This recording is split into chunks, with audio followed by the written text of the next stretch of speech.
Welcome again to Fruitful Investment Strategies. My name is Kalambai, and if you are not yet subscribed and this is your first time, please follow this channel and be part of this journey.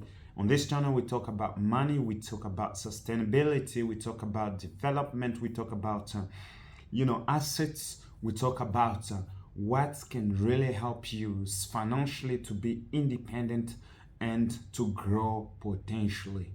So that's what we talk about. And if these things do interest you, please do not forget to subscribe and to like this video and to share it with many more views so that we can actually have a fruitful investment as we go on. So please subscribe and be part of this channel as we go. So today I'm going to talk about two things: buying or renting a house. What is really more sustainable and what is really economic sufficient. I'm going to share with you my experiences.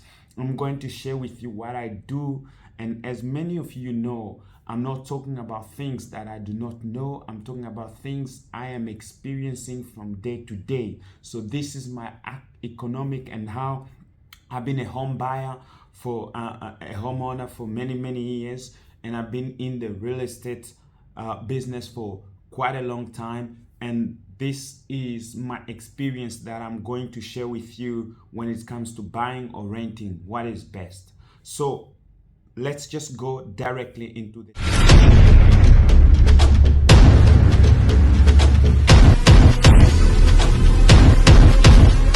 So rents are expected to grow, and we have seen rents really growing more than the home prices in 2003. We have seen really homes growing, home rent growing up, and it has been increasing. In the area of Oslo, I think the rent prices have increased more than 20% or so. So that shows that actually things are really getting tougher for the rent sector as well. But at the same time, you have also mortgage rates are also really increasing. Mortgage rates have increased a lot in this year of 2023. You have interest rates of up to 7%. So that's where we're going now. In other countries, we are talking about interest rates of up to 13%, up to 10% in France, up to 4% maybe in the United States. So the mortgage rate is also increasing. So that also reduces the advantages of actually buying a house. So you might be buying a house and expecting maybe to rent it out at a certain price so that you can have cash flow in, but because of the rates of interest rate increased, that reduces your benefits in the long terms. But if you're a renter, if you're a renter and you're thinking of buying a house in 2023, I'll think twice before I do that. And in this video, I'll kind of detail what really you can do, what is really the best according to how I see, what is the best ways with facts on the table, what is the best way of you actually, what you can do in this period of time when things are really tougher, when the war in Ukraine has made really everything tougher. So fast forward, I'm going to talk about three things: rents, which are expected to grow more than the home prices in 2023. Secondly, mortgage rates are also expected to grow, potentially negating any advances to buying. And thirdly, renters thinking about buying in 2023 should think twice and consider their monthly payments. So these are kind of the 3 points that I'm going to go through. So there has been a really long debate of should one buy and should one really be renting, and that debate has been going on for many ages, and we have all been really kind of taking that into consideration before we actually buy a house, and that is legitimate. But what I think is that we have seen that home prices have started to fall in the year of 2023. So if you have your money and you're thinking of buying, you have to really see these factors. Home prices of home are starting to fall, but at the same time, interest rates have increased dramatically. So interest rate has increased to at least more than 7.4% in some cases, and in some other areas they have increased more than that. People are asking even up to 10% interest rates. So the federal bank or the federal bank has really been printing up more so that they can reduce or control, have some sort of control in the interest rate, but that has not been really helpful in any sense. But the thing is, what I've seen in my own ownership of the house is that really home interest rate has increased. I'm paying, compared to 2013 when I bought the house, compared to now, I'm paying actually 50 or 70% more of mortgage payment than what I used to pay before. So there is an approximate of 70% of increase in mortgage payments, down payment to the bank, and that's really a lot of money. I was paying, let's say, 1,300, back in time, but now I'm paying approximately, let's say, $2,000 every month for my mortgage. So if you are a first home owner or a first home buyer, and you want to be a first home owner, this will be really difficult for you because the interest rates are really increasing daily. So, well, that also, it goes also for the people, because I own a house, and that also goes for the people who are trying to actually rent or to rent. So that means the house rent market has also gone higher, which means that people who are going to rent with a higher rate, because the homeowners are going to put the interest rates on the home renters. So that has a ripple effect, which means that the renter is going to carry the burden of the homeowner, and that's what we've been seeing.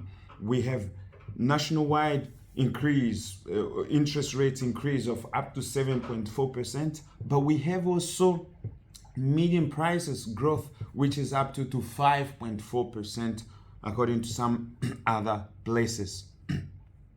So, presuming that both renting and buying become even more expensive, the decision becomes a little more complicated in 2023. So it's really depends on what you want to do. Ultimately, this year, rents are going to increase at a higher rate than home prices. But buying a home comes with its own financial baggage. So the truth hurts. You are going to be paying more for a housing in 2023, whether path you choose. So that is also the thing. Either you choose to rent or you choose to actually buy a house. Both of these solutions, you're going to actually pay for more.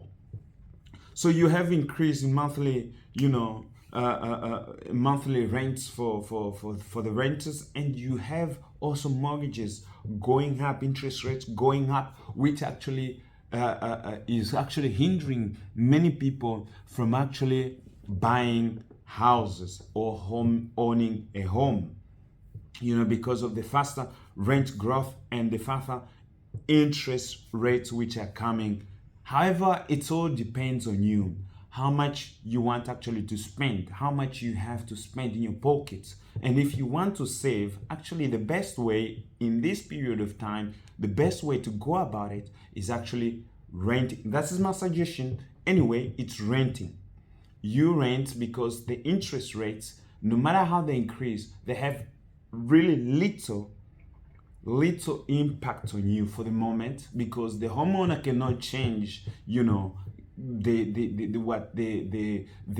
payment or that you have to make every month. But as for interest rates, it doesn't depend on the homeowner, it depends on the bank. So the banks, when they kind of adjust these rates, and the adjustment comes, either it goes up or down, so that affects directly the homeowner, and for a short period of time he has to go out with money.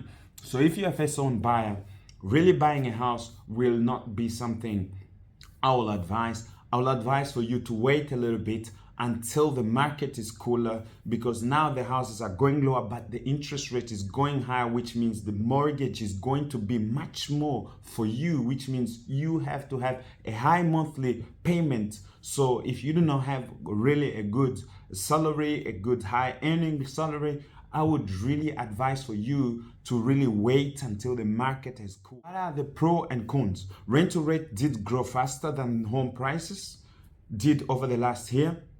And in spite of that, it's still more affordable to rent a property and it is than it is to own a similar property in about 93% of the market. So you see, as I was saying, it's really good for you to kind of rent in this house. So monthly payments of a new homeowner is still higher. So if you have a new homeowner, you have much more risk. The bank does not trust you, and the bank does not have assets which they can hold on to. So they have to really put the prices for you a bit much more higher, so that they can have much more protection. So for that, they have to tax you more. I have a brother just living in Oslo, and they bought a house, together. Two brothers bought the house, and really the prices of down payment then was actually $2,500. But because of the interest rate which has been increasing, that payment has been increased up to $35,000, $3,500 per month. So you can imagine that, and adding on the waters, you have to pay for the water, you have to pay for the bean,